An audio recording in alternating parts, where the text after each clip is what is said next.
Bonjour à tous et bienvenue dans le 12-45, lundi 10 octobre. Voici les titres. C'est la journée mondiale de la santé mentale. Certains troubles comportementaux peuvent apparaître à la suite d'un événement douloureux ou angoissant, peu importe leur source. Pour la maison de santé mentale près de Lyon, une structure unique en France, ouverte aux enfants, adolescents et jeunes adultes, un encadrement qui leur permet de se projeter de nouveau vers l'avenir. Cécile Chabanot, Peggy Lionneau et Marion Vigreux.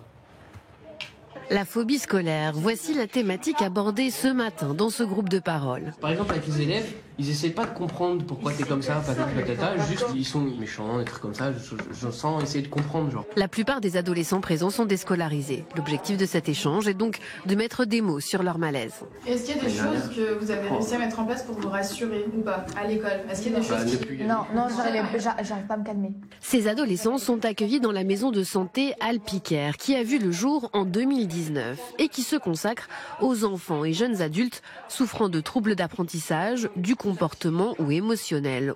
Autant de pathologies que la pandémie de Covid a accentuées. Il y en a qui ont été mieux à la maison, il y en a qui ont été moins bien. Donc on a quand même beaucoup d'enfants qui sont très anxieux depuis, des enfants qui sont en décrochage scolaire. Et ce qui fait la particularité de ce centre, c'est son approche pluridisciplinaire. Ici, les jeunes sont suivis par des psychologues, des orthophonistes, des psychomotriciens réunis dans un même lieu, ce qui facilite donc les bilans et accompagnements. Ces différents spécialistes permettent de voir l'enfant dans sa globalité et de pouvoir l'accompagner sur différents aspects, tant médicaux qu'éducatifs, que sociaux. Les hôpitaux sont absolument exsangues, les structures existantes également, et en fait on a besoin d'innover en matière de santé mentale.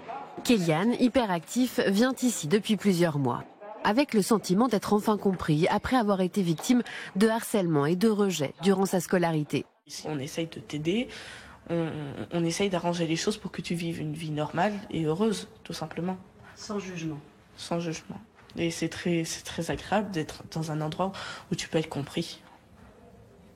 Et pas dans une école où personne ne cherche à te comprendre, où on te dit juste « qu'est-ce que t'as ?» Et puis de temps en temps « Non mais il fait exprès lui ». 5000 familles ont été prises en charge depuis 2019.